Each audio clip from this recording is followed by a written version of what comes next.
Raspakovka chek menga juda ham qadrli bo'lgan, lekin kichkina narsalar bilan. Короче, ikkita narsa oldim. Birinchisi kabel. Ну, просто kabelim meni yonib ketdi. 120 mingga original olgan kabelim. Или telefonim umuman zaryadga olmay qo'ydi. O'shaning uchun kabel zakaz qildim.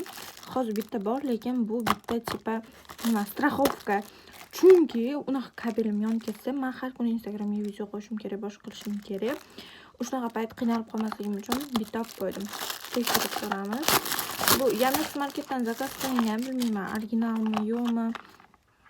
No, короче, вообще zaryadga oldi telefonim. Ovatdi, shuning uchun olib qo'ydim. Endi bor bozordan topganimcha ham menga zaryadga kerak bo'ladi. Shunaqa paytga. Короче, Type-C ga naqa, menimcha original. No, ikkinchi eng muhim narsa bunaqa. Короче, bu oynani yonida video olaman, ko'proq men bilsanglar. O'shaning uchun men oynaga yopishtirib qo'yaman-da. Shular narsalardan bemalol foydalansam bo'ladi. Shunaqa narsa.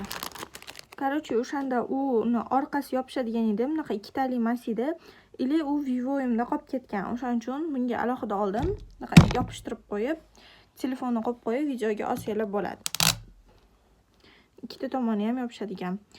E'tiboringiz uchun rahmat. Yana повтор shunaqa menga mелочь bo'lsa ham qadrli bo'ladigan narsalarni raspakovka cheklari bo'ladigan bo'lsa qo'yaman.